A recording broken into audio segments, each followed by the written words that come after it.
Hello students, today's my topic is green revolution the second part ਜਿਹੜਾ ਅਸੀਂ ਬਹੁਤ ਦੇਰ ਤੋਂ ਪੈਂਡਿੰਗ ਰੱਖਿਆ ਸੀ ਜਿਹਦੇ ਲਈ ਬਹੁਤ ਬਹੁਤ ਸੌਰੀ। ਠੀਕ ਹੈ, ਤੋ ਸਾਡਾ ਅੱਜ ਦਾ ਟੌਪਿਕ ਹੈ ਗ੍ਰੀਨ ਰੈਵੋਲੂਸ਼ਨ, ਜਿਸ ਦਾ ਫਸਟ ਪਾਰਟ ਅਸੀਂ ਕੰਪਲੀਟ ਕਰ ਲਿਆ ਸੀ ਅਤੇ ਅੱਜ ਅਸੀਂ ਸੈਕੰਡ ਪਾਰਟ ਤੇ ਪਹੁੰਚੇ ਹਾਂ। ਸੈਕੰਡ ਪਾਰਟ ਵਿੱਚ ਅਸੀਂ ਗ੍ਰੀਨ ਰੈਵੋਲੂਸ਼ਨ ਨੂੰ ਕਰਨ ਤੋਂ ਪਹਿਲਾਂ ਅਸੀਂ ਗ੍ਰੀਨ ਰੈਵੋਲੂਸ਼ਨ ਦੀ ਜਿਹੜੀ ਇਹ ਕੀ ਸੀ, ਕਿਵੇਂ ਆਈ ਸੀ, ਠੀਕ ਹੈ, ਇਸ ਦੇ ਬਾਰੇ ਥੋੜਾ ਇੰਟਰੋਡਕਸ਼ਨ ਵਿੱਚ ਪੜ੍ਹ ਲੈਂਦੇ ਹਾਂ। ਗ੍ਰੀਨ ਰੈਵੋਲੂਸ਼ਨ ਹੈ ਜਿਹੜਾ ਐਗਰੀਕਲਚਰ ਦੇ ਫੀਲਡ ਵਿੱਚ ਇੱਕ ਰੈਵੋਲੂਸ਼ਨ ਆਇਆ ਸੀ 1950 ਐਂਡ 60 ਦੇ ਟਾਈਮ, ਠੀਕ ਹੈ, ਜਿਸ ਅਧੀਨ ਕੀ ਹੈ ਐਗਰੀਕਲਚਰ ਫੀਲਡ ਵਿੱਚ ਇੱਕ ਹਾਈ ਯੀਲਡ ਪ੍ਰੋਡਕਸ਼ਨ ਹੋਇਆ, ਜਿਸ ਅਧੀਨ ਕੀ ਹੈ ਜਿਹੜਾ ਭਾਰਤ ਦਾ ਵਿਕਾਸ ਹੈ ਜਿਹੜਾ ਕਾਫੀ ਉਤਪਾਦਨ ਹੈ ਜਿਹੜਾ ਕਾਫੀ ਗੁਣਾ ਵੱਧ ਚੁੱਕਿਆ ਸੀ। ਗ੍ਰੀਨ ਰੈਵੋਲੂਸ਼ਨ ਹੈ ਜਿਹੜਾ ਇਹ ਕਿਸਾਨਾਂ ਲਈ ਜਿਹੜਾ ਹੈ ਇੱਕ ਤਰੱਕੀ ਦਾ ਸਾਧਨ ਬਣ ਕੇ ਆਇਆ ਸੀ, ਜਿਸ ਨਾਲ ਕੀ ਹੈ India is the world largest ਜਿਹੜਾ producer of pulses, rice, wheat, spice and spices product ਦੇ ਲਈ ਨੰਬਰ 1 ਜਿਹੜਾ ਉਹ ਫੀਲਡ ਬਣ ਗਿਆ ਸੀ, ਅਤੇ ਵੈਜੀਟੇਬਲ ਦੇ ਫੀਲਡ ਵਿੱਚ ਇੰਡੀਆ ਨੇ ਸੈਕੰਡ ਨੰਬਰ ਹੈ ਜਿਹੜਾ ਉਹ ਪ੍ਰਾਪਤ ਕੀਤਾ ਸੀ।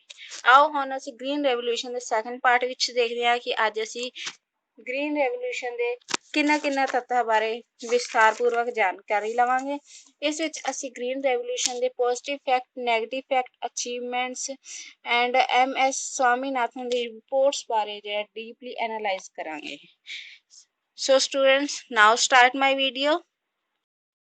ਅਸੀਂ ਗ੍ਰੀਨ ਰੈਵੋਲੂਸ਼ਨ ਦੇ ਇੰਟਰੋਡਕਸ਼ਨ ਬਾਰੇ ਜਿਹੜਾ ਉਸ ਬਾਰੇ ਥੋੜਾ ਪਿਛਲੀ ਵੀਡੀਓ ਵਿੱਚ ਅਸੀਂ ਡੀਪਲੀ ਪੜ੍ਹਿਆ ਸੀ। ਇਸ ਦੇ ਕੁਝ ਬੇਸਿਕ ਇੰਟਰੋਡਕਸ਼ਨ ਜਿਹੜਾ ਇਸ ਵੀਡੀਓ ਵਿੱਚ ਥੋੜਾ ਐਨਾਲਾਈਜ਼ ਕਰ ਲੈਂਦੇ ਹਾਂ।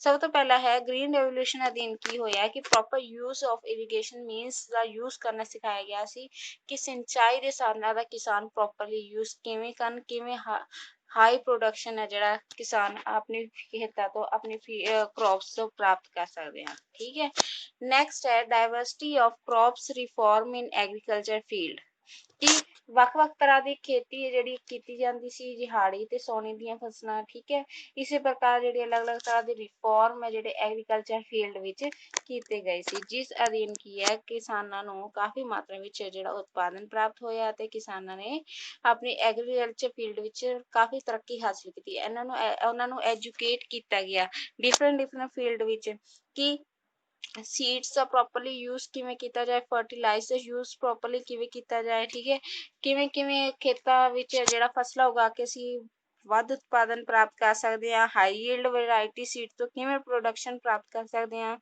ਪੈਸਟੀਲਾਈਜ਼ ਫਰਟੀਲਾਈਜ਼ਰ ਦਾ ਪ੍ਰੋਪਰ ਯੂਜ਼ ਹੈ ਜਿਹੜਾ ਕਿਵੇਂ ਕਰਕੇ ਅਸੀਂ ਇਹਨਾਂ ਜਿਹੜਾ ਵਧੀਆ ਖੇਤੀ ਕਰ ਸਕਦੇ ਹਾਂ। ਠੀਕ ਹੈ, ਇਸ ਤਰ੍ਹਾਂ ਦੇ ਨਾਲ ਡਿਫਰੈਂਟ ਐਜੂਕੇਸ਼ਨ ਹੈ ਜਿਹੜੀ ਕਿਸਾਨਾਂ ਨੂੰ ਦਿੱਤੀ ਗਈ ਅਤੇ ਗ੍ਰੀਨ ਰੈਵੋਲੂਸ਼ਨ ਹੈ ਜਿਹੜੀ ਸਾਡੀ ਇੰਡੀਆ ਵਿੱਚ ਕਾਫੀ ਵਿਆਪਕ ਰੂਪ ਵਿੱਚ ਕੰਮ ਕਰ ਰਹੀ ਸੀ। ਠੀਕ ਹੈ, ਤੋ ਇਸ ਤੋਂ ਬਾਅਦ ਕੀ ਹੈ ਕਿ it is a collective action of based on modern technology through development of Indian culture, ਕਿ ਇਸ ਨਾਲ ਕੀ ਹੈ ਇੱਕ ਕਨੈਕਟਿਵ ਐਕਸ਼ਨ ਸੀ ਜਿਸ ਅਧੀਨ ਕੀ ਹੈ ਮਾਡਰਨ ਟੈਕਨੋਲੋਜੀ ਥਰੂ ਹੈ ਜਿਹੜਾ ਇੰਡੀਅਨ ਕਲਚਰ ਨੂੰ ਡਿਵੈਲਪ ਕੀਤਾ ਜਾਣਾ ਸੀ। ਜਿਹੜੀ ਸਾਡਾ ਉਤਪਾਦਨ ਦਾ ਜਿਹੜਾ ਖੇਤਰ ਸੀ, ਕੋਈ ਵੀ ਫੀਲਡ ਹੈ, ਜੇਕਰ ਸਾਡਾ ਐਗਰੀਕਲਚਰ ਫੀਲਡ ਹੈ ਕਮਜ਼ੋਰ ਹੈ ਤਾਂ ਅਸੀਂ ਕਿਸੇ ਵੀ ਫੀਲਡ ਵਿੱਚ ਜਿਹੜਾ ਡਿਵੈਲਪਮੈਂਟ ਨਹੀਂ ਕਰ ਸਕਦੇ।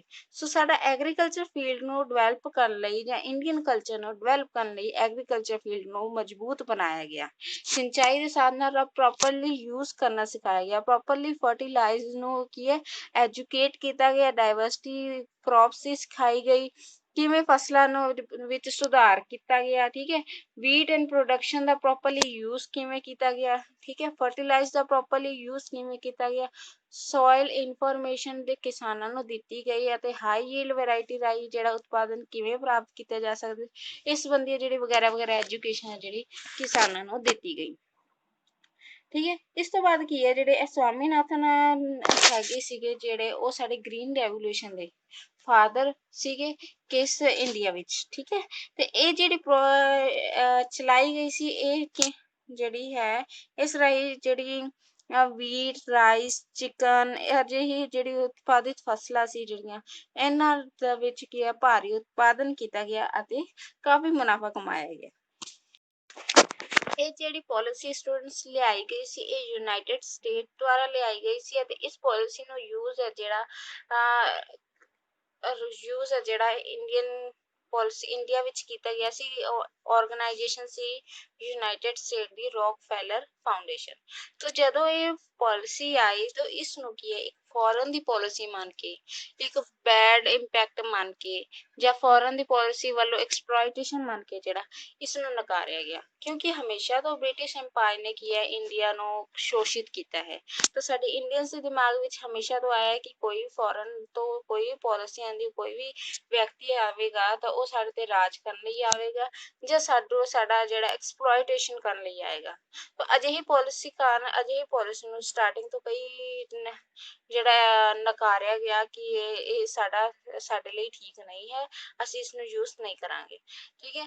ਔਰ ਇਸ ਤੋਂ ਇਲਾਵਾ ਜਿਹੜਾ ਕਿਸਾਨ ਸੀ ਉਸ time properly pesticides and fertiliser properly use ਕਰਨਾ ਨਹੀਂ ਜਾਣਦਾ ਸੀ, ਜਿਸ ਅਧੀਨ ਕੀ ਹੋਇਆ ਕਿ ਕਿਸਾਨ ਹੈ ਜਿਹੜੇ ਆਪਣੀ ਫੀਲਡਸ ਸੋਇਲ ਦੀ ਇਨਫੋਰਮੇਸ਼ਨ ਪ੍ਰੋਪਰਲੀ ਨਹੀਂ ਸੀ, ਟੈਕਨੀਕਸ ਨਹੀਂ ਸੀ, ਸਟ੍ਰੈਟਜੀਜ਼ ਨੂੰ ਯੂਜ਼ ਕਰਨਾ ਪ੍ਰੋਪਰਲੀ ਨਹੀਂ ਸਿੱਖ ਰਿਹਾ ਸੀ ਤੇ ਜਿਸ ਅਧੀਨ ਕਈ ਬੈਡ ਇੰਪੈਕਟ ਹੈ ਜਿਹੜੇ ਇਸ ਪਾਲਿਸੀ ਅਧੀਨ ਦੇਖਣ ਨੂੰ ਮਿਲੇ।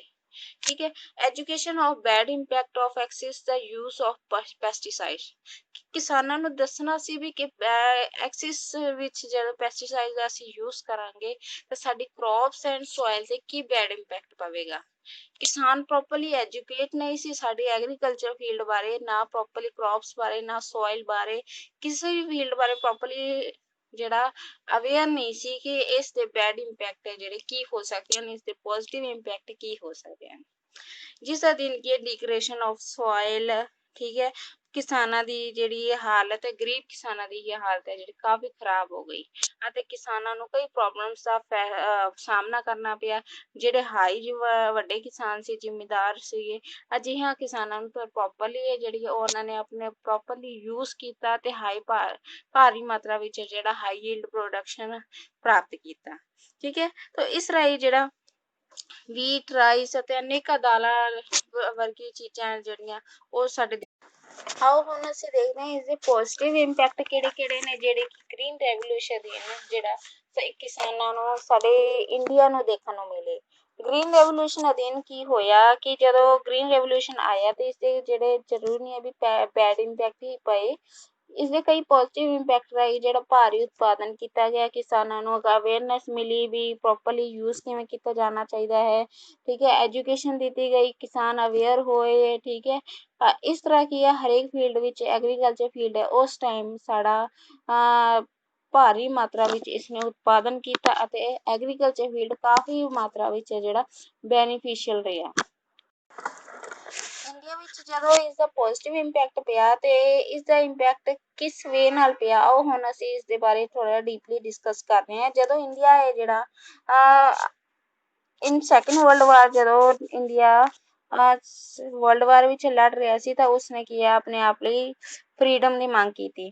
ਤਾਂ ਉਸ ਟਾਈਮ ਹੈ ਜਿਹੜਾ ਸਾਡੇ ਲਈ ਜਿਹੜਾ ਪ੍ਰੋਡਕਸ਼ਨ ਹੈ ਵੀਟ ਹੈ ਜਿਹੜਾ ਜਾਂ ਖਾਣ ਲਈ ਜੋ ਵੀ ਸਮਾਨ ਹੈ ਜਿਹੜਾ ਉਹ ਆਉਂਦਾ ਸੀ ਉਹ USA ਤੋਂ ਆਉਂਦਾ ਸੀ, ਉਹ ਵਧੀਆ ਪ੍ਰੋਡਕਟ ਨਹੀਂ ਸੀ, ਸਾਡੇ ਲਈ ਬੈਨੀਫੀਸ਼ੀਅਲ ਨਹੀਂ ਸੀ। ਤਾਂ ਇੰਡੀਆ ਹੈ ਜਿਹੜਾ ਆਪਣੇ ਆਪ ਨੂੰ ਸੈਲਫ ਸਫੀਸ਼ੀਐਂਸੀ ਸਟੇਟ ਬਣਾਉਣਾ ਚਾਹੁੰਦੇ ਸੀ ਜਿਹਦੇ ਲਈ ਜਿਹੜਾ ਅਜਿਹੀ ਪਾਲਿਸੀ ਹੈ ਜਿਹੜੀ ਉਸਦੀ ਨੀਡ ਸੀ ਇੰਡੀਆ ਨੂੰ। ਠੀਕ ਹੈ। ਉਸ ਟਾਈਮ ਜਦੋਂ ਕਿਸਾਨਾਂ ਨੂੰ ਜਦੋਂ ਲਾਲ ਬਹਾਦੁਰ ਸ਼ਾਸਤਰੀ ਜੀ ਨੇ ਗ੍ਰੀਨ ਰੈਵੋਲੂਸ਼ਨ ਦਿਨ ਜੈ ਜਵਾਨ ਜੈ ਕਿਸਾਨ ਦਾ ਨਾਰਾ ਦਿੱਤਾ ਅਤੇ ਕਿਹਾ ਕਿ ਭਾਰੀ ਮਾਤਰਾ ਵਿੱਚ ਜੇਕਰ ਤੁਸੀਂ ਪ੍ਰੋਡਕਟਿਵਿਟੀ ਨੂੰ ਵਿੱਚ ਸੁਧਾਰ ਲਿਆਉਣਾ ਚਾਹੁੰਦੇ ਹੋ ਤਾਂ ਤੁਸੀਂ ਆਪਣੀ ਜਿਹੜੀ ਘਰ ਵਿੱਚ ਹੀ ਖੇਤੀ ਕਰਨੀ ਸਟਾਰਟ ਕਰ ਸਕਦੇ ਹੋ। ਉਸ ਸਮੇਂ ਜਿਹੜੀ ਗੌਰਮੈਂਟ ਸੀ ਉਸ ਦੁਆਰਾ ਕਈ ਲੈਂਡ ਪਲਾਨ ਹੈ, ਲੈਂਡ ਰਿਫਾਰਮ ਪਲਾਨ ਹੈ ਜਿਹੜੇ ਚਲਾਏ ਗਏ ਅਤੇ IADP intensive agriculture development plan ਰਾਹੀਂ ਜਿਹੜਾ ਫ੍ਰੀ ਇਰੀਗੇਸ਼ਨ ਫਰਟੀਲਾਈਜ਼ ਪ੍ਰੋਵਾਈਡ ਕਰਵਾਏ ਗਏ ਅਤੇ ਪ੍ਰੋਬਲਮਸ ਨੂੰ ਕੀ ਹੈ ਜਿਸ ਅਧੀਨ ਐਡਰੈਸ ਕੀਤਾ ਜਾ ਰਿਹਾ ਸੀ ਤੇ ਉਸ ਨੂੰ ਸੋਲਿਊਸ਼ਨ ਪਾ ਕੇ ਉਸ ਨੂੰ ਸਕਸੈਸਫੁਲੀ ਸੋਲਵ ਕੀਤਾ ਜਾਂਦਾ ਸੀ। ਤਾਂ ਗ੍ਰੀਨ ਰੈਵੋਲੂਸ਼ਨ ਅਧੀਨ ਜਿਹੜਾ ਗੁੱਡ ਇੰਪੈਕਟ ਹੈ ਜਿਹੜੇ ਸਾਡੇ ਇੰਡੀਆ ਵਿੱਚ ਦੇਖਣ ਨੂੰ ਮਿਲਿਆ। ਸਭ ਤੋਂ ਪਹਿਲਾਂ ਜਿਹੜਾ ਜਦੋਂ ਡਿਵੈਲਪਮੈਂਟ ਹੋਈ ਤਾਂ ਉਸ ਸਮੇਂ ਜਦੋਂ ਪ੍ਰੋਡਕਸ਼ਨ ਹੈ ਜਿਹੜੀ ਫੂਡ ਪ੍ਰੋਡਕਸ਼ਨ ਹੈ ਜਿਹੜੀ 25% ਇਨਕਰੀਜ਼ ਹੋ ਗਈ ਸੀ। ਸਭ ਤੋਂ ਪਹਿਲਾਂ ਜਦੋਂ ਡਿਵੈਲਪਮੈਂਟ ਹੋਈ ਤਾਂ ਸਟੇਟ ਵਿੱਚ ਇਸ ਦਾ ਯੂਜ਼ ਕੀਤਾ ਗਿਆ। ਇਹ ਤਾਂ ਇਸ ਪ੍ਰਕਾਰ ਸੀਡਸ ਹੈ ਜਿਹੜੀਆਂ ਮਸ਼ੀਨਾਂ ਹੈ ਸਟ੍ਰੈਟਜੀਜ਼ ਹੈ ਜਦੋਂ ਇਹ ਗ੍ਰੀਨ ਰੈਵੋਲੂਸ਼ਨ ਅਧੀਨ ਸਟਾਰਟ ਕਰਨੀਆਂ ਸਿਖਾਈਆਂ ਯੂਜ਼ ਕਰਨੀਆਂ ਸਿਖਾਈਆਂ। ਆਫਟਰ ਗ੍ਰੀਨ ਰੈਵੋਲੂਸ਼ਨ ਨਾਲ ਕੀ ਹੈ ਭੁੱਖਮਰੀ ਨੂੰ ਰੋਕਿਆ ਗਿਆ। 63% ਟਨ ਹੈ ਜਿਹੜਾ ਪ੍ਰੋਡਕਸ਼ਨ ਹੈ ਜਿਹੜੀ ਪ੍ਰਾਪਤ ਕੀਤੀ ਗਈ ਵੀਟ ਦੇ ਫੀਲਡ ਵਿੱਚ। ਸੋ ਇਸ ਪ੍ਰਕਾਰ ਜਿਹੜਾ ਵੀਟ ਪ੍ਰੋਡਕਸ਼ਨ ਹੈ ਜਿਹੜਾ 1995 ਤੋਂ ਲੈ ਕੇ 1996 ਤੱਕ ਹੈ ਜਿਹੜਾ ਵੀਟ ਪ੍ਰੋਡਕਸ਼ਨ ਹੈ ਜਿਹੜਾ ਉਹ 63 ਮਿਲੀਅਨ ਟਨਸ ਹੋ ਗਿਆ ਅਤੇ ਜਿਹੜਾ ਵੀਟ ਦੀ ਪ੍ਰੋਡਕਸ਼ਨ ਹੈ ਜਿਹੜੀ ਕਾਫੀ ਹੱਦ ਤੱਕ ਵਧ ਗਈ।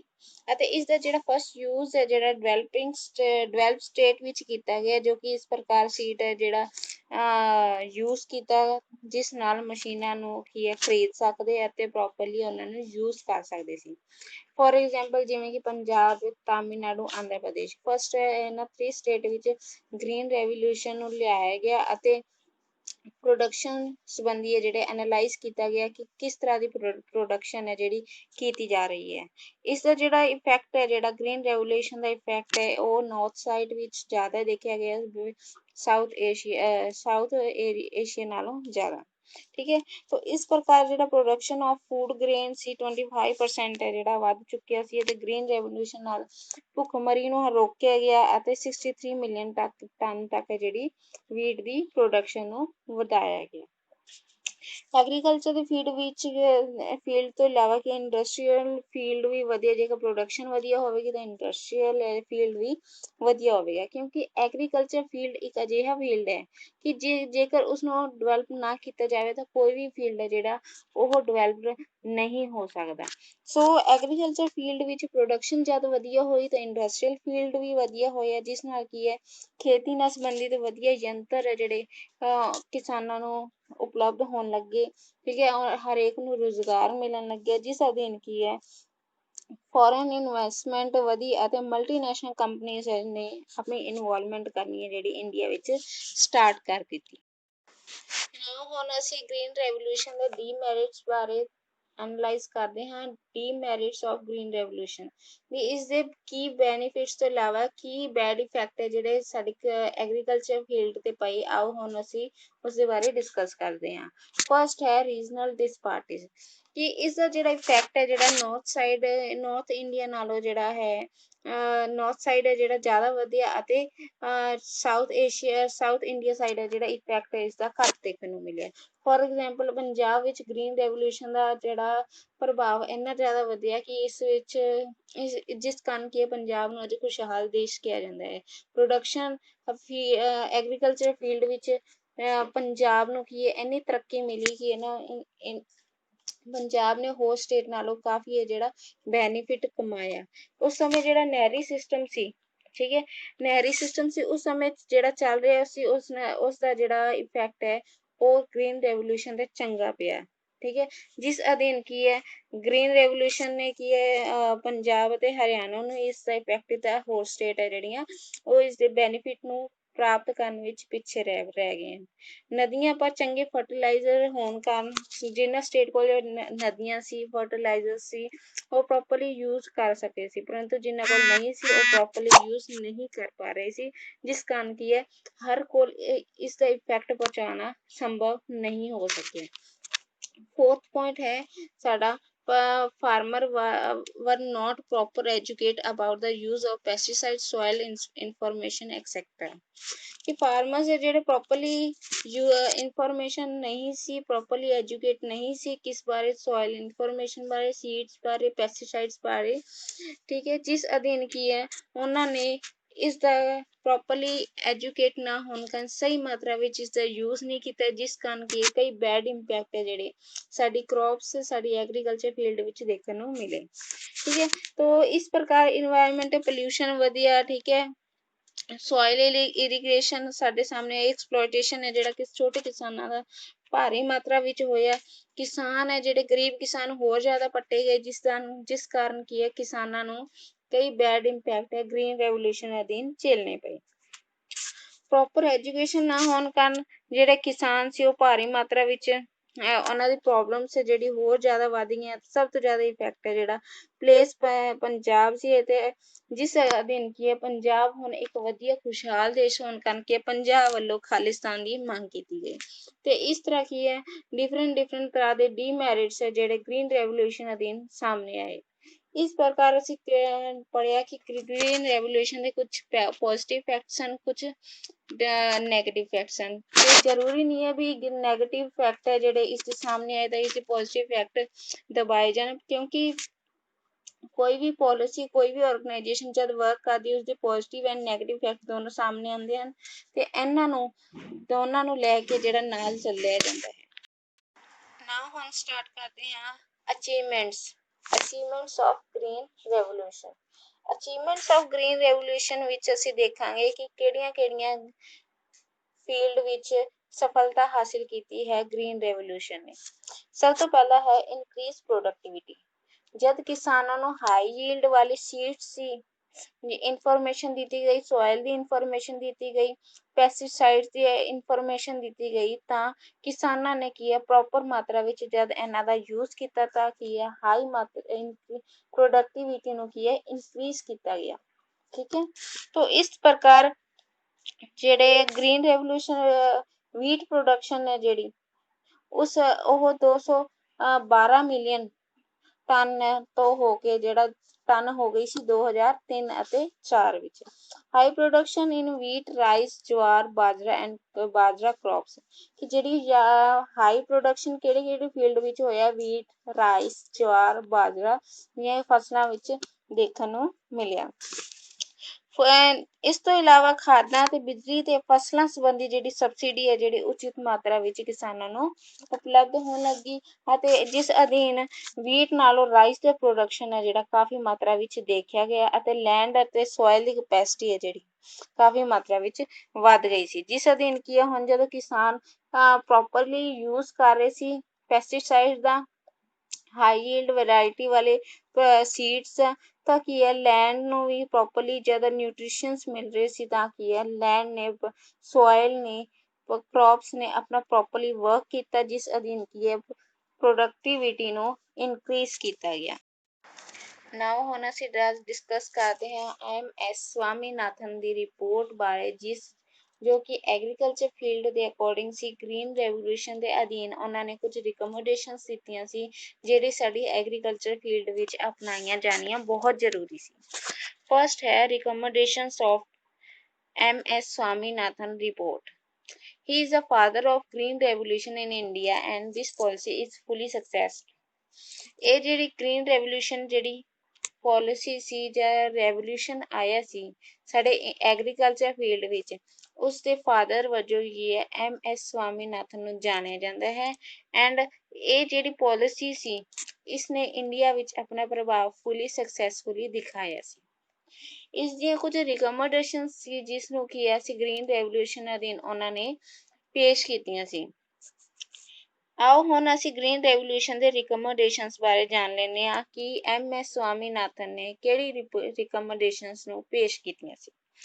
ਫਸਟ ਹੈ irrigation related responsibilities will given to farmers ਕਿ ਜਿਹੜੀ ਇਰੀਗੇਸ਼ਨ ਰਿਲੇਟਡ ਜਿੰਨੀ ਵੀ ਰਿਸਪੌਂਸਿਬਿਲਿਟੀਜ਼ ਹਨ ਉਹ ਕਿਸਾਨਾਂ ਨੂੰ ਦਿੱਤੀਆਂ ਜਾਣੀਆਂ ਚਾਹੀਦੀਆਂ ਹਨ ਅਤੇ ਇਹ ਚੀਜ਼ ਹੈ ਜਿਹੜੀ ਕ੍ਰਾਈਸਿਸ ਦਾ ਕੰਮ ਕਰੇਗੀ ਜਿਸ ਅਧੀਨ ਕੀ ਹੈ ਕਿਸਾਨ ਪ੍ਰੋਪਰਲੀ ਐਜੂਕੇਟ ਕੀਤਾ ਜਾਣਾ ਚਾਹੀਦਾ ਹੈ ਇਸ ਬਾਰੇ ਸੋਇਲ ਇਨਫੋਰਮੇਸ਼ਨ ਪੈਸਟੀਸਾਈਡ ਠੀਕ ਹੈ ਐਗਰੀਕਲਚਰ ਫੀਲਡ ਬਾਰੇ ਉਹਨਾਂ ਨੂੰ ਇਰੀਗੇਸ਼ਨ ਮੀਨਸ ਦਾ ਪ੍ਰੋਪਰਲੀ ਯੂਜ਼ ਕਰਨਾ ਸਿਖਾਇਆ ਜਾਵੇ ਸੀਡਸ ਦਾ ਯੂਜ਼ ਕਰਨਾ ਸਿਖਾਇਆ ਜਾਵੇ। ਇਸ ਪ੍ਰਕਾਰ ਜਿਹੜਾ ਕਿ ਲੈਂਡ ਰਿਫਾਰਮ ਕੀਤੇ ਜਾਣ ਅਤੇ ਇੰਡਸਟਰੀਅਲ ਲੈਵਲ ਦੇ ਕਿਸਾਨਾਂ ਨੂੰ ਪ੍ਰੋਪਰਲੀ ਐਗਰੀਕਲਚਰ ਫੀਲਡ ਵਿੱਚ ਕੀ ਹੈ ਫੈਸਿਲਿਟੀ ਪ੍ਰੋਵਾਈਡ ਕਰਵਾਈ ਜਾਵੇ। Setup of small village centre ਬਣਾਏ ਜਾਣੇ ਚਾਹੀਦੇ ਹਨ ਜੋ ਕਿ ਕਿਸਾਨਾਂ ਨੂੰ ਐਜੂਕੇਟ ਕਰਨ ਜਿਨ੍ਹਾਂ ਨੂੰ ਕੀ ਹੈ ਗਿਆਨ ਚੌਪਾਲ ਕਿਹਾ ਜਾਵੇਗਾ। ਠੀਕ ਹੈ ਕਿਸਾਨਾਂ ਦੀ ਪ੍ਰੋਪਰ ਪ੍ਰੋਡਕਟਿਵਿਟੀ ਦਾ ਪ੍ਰੋਪਰ ਪ੍ਰਾਈਸ ਮਿਲਣਾ ਚਾਹੀਦਾ ਹੈ ਭਾਵੇਂ ਕਿਸੇ ਵੀ ਹਾਲਤ ਵਿੱਚ ਚਾਹੇ ਹੜ੍ਹ ਆ ਜਾਣ ਚਾਹੇ ਬਰਸਾਤ ਕਾਰਨ ਉਹਨਾਂ ਦੀ ਫਸਲ ਖਰਾਬ ਹੋ ਜਾਵੇ, ਉਹਨਾਂ ਨੂੰ ਪ੍ਰੋਪਰਲੀ ਜਿਹੜਾ ਹੈ ਉਹਨਾਂ ਨੂੰ ਪ੍ਰੋਪਰਲੀ ਪ੍ਰਾਈਜ਼ ਉਹਨਾਂ ਦੀ ਕ੍ਰੌਪ ਦਾ ਉਹਨਾਂ ਦੀ ਐਗਰੀਕਲਚਰ ਫੀਲਡ ਵਿੱਚ ਦਿੱਤਾ ਜਾਣਾ ਚਾਹੀਦਾ ਹੈ। ਪ੍ਰੋਪਰ ਨੀਡਸ ਦਿੱਤੀਆਂ ਜਾਣੀਆਂ ਚਾਹੀਦੀਆਂ ਤਾਂ ਜੋ ਕਿਸਾਨ ਨੂੰ ਕੀ ਹੈ ਕਿਸੇ ਕਾਰਨ ਕਰਜ਼ੇ ਦੀ ਮਾਰ ਖਾਣ, ਸੁਸਾਈਡ ਨਾ ਕਰਨਾ ਪਵੇ, ਆਪਣੀ ਉਹਨਾਂ ਦੀ ਪ੍ਰੋਬਲਮਸ ਹੈ ਜਿਹੜੀ ਇਨਕਰੀਜ਼ ਨਾ ਹੋ ਕੇ ਡਿਕਰੀਜ਼ ਹੋਣ। ਸਰਕਾਰ ਦੁਆਰਾ ਫਸਲਾਂ ਦੇ ਪ੍ਰਾਈਸ ਨੂੰ ਕਿਸਾਨਾਂ ਨੂੰ ਪ੍ਰੋਪਰਲੀ ਦੇਣ ਲਈ ਕਿਹਾ ਜਾਣਾ ਚਾਹੀਦਾ ਹੈ। ਉਹਨਾਂ ਨੂੰ ਫਸਲ ਕਿਸੇ ਵੀ ਕਾਰਨ ਜਿਹੜੀ ਖਰਾਬ ਹੋ ਜਾਂਦੀ ਹੈ ਤਾਂ ਉਹਨਾਂ ਨੂੰ ਪ੍ਰੋਪਰਲੀ ਪ੍ਰਾਈਸ ਦਿੱਤਾ ਜਾਵੇ। ਹੋਮ ਇਨਕਮ ਹੈ ਜਿਹੜੀ ਇਸ ਪ੍ਰਕਾਰ ਹੋਵੇ ਕਿ ਉਹਨਾਂ ਨੂੰ ਇਸ ਪ੍ਰਕਾਰ ਦੀ ਹੋਵੇ ਕਿ ਜਿਵੇਂ ਕਿ ਸਿਵਲ ਸਰਵੈਂਟ ਨੂੰ ਦਿੱਤੀ ਜਾਣੀ ਚਾਹੀਦੀ ਹੈ। ਉਹਨਾਂ ਦੀ ਜਿਹੜੀ ਐਗਰੀਕਲਚਰ ਫੀਲਡ ਵਿੱਚ ਇੰਨੀ ਇਨਕਮ ਹੋਵੇ ਕਿ ਜਿਵੇਂ ਸਿਵਲ ਸਰਵਿਸਿਜ਼ ਵਿੱਚ ਦਿੱਤੀ ਜਾਂਦੀ ਹੈ। ਸੋ MS ਸਵਾਮੀਨਾਥਨ ਨੇ ਆਪਣੀ ਰਿਪੋਰਟ ਵਿੱਚ ਇਹਨਾਂ ਰਿਕਮੈਂਡੇਸ਼ਨਸ ਨੂੰ ਪੇਸ਼ ਕੀਤਾ ਜੋ ਕਿ ਗ੍ਰੀਨ ਰੈਵੋਲੂਸ਼ਨ ਦਾ ਇੱਕ ਪਾਰਟ ਸੀ। ਸੋ ਇਹ ਸੀ ਸਾਡੀ ਗ੍ਰੀਨ ਰੈਵੋਲੂਸ਼ਨ ਨਾਲ ਸੰਬੰਧਿਤ ਸੈਕਿੰਡ ਵੀਡੀਓ। ਠੀਕ ਹੈ, ਇਸ ਵਿੱਚ ਅਸੀਂ ਗ੍ਰੀਨ ਰੈਵੋਲੂਸ਼ਨ ਦੇ ਹਾਫ ਪਾਰਟ ਨੂੰ ਫੁੱਲ ਕੀਤਾ ਹੈ ਅਤੇ ਇਸ ਵਿੱਚ ਅਸੀਂ ਗ੍ਰੀਨ ਰੈਵੋਲੂਸ਼ਨ ਦੇ positive and negative fact, achievements and MS Swaminathan the ਰਿਕਮੈਂਡੇਸ਼ਨਸ the report ਹੈ ਜਿਹੜੀ ਗ੍ਰੀਨ ਰੈਵੋਲੂਸ਼ਨ ਨਾਲ ਰਿਲੇਟਡ ਸੀ ਉਸ ਬਾਰੇ ਡਿਸਕਸ ਕੀਤਾ। ਸੋ ਸਟੂਡੈਂਟਸ ਮੇਰੀ ਇਸ ਵੀਡੀਓ ਨੂੰ please like, share and subscribe ਕਰਨਾ ਨਾ ਭੁੱਲਿਓ। Thank you.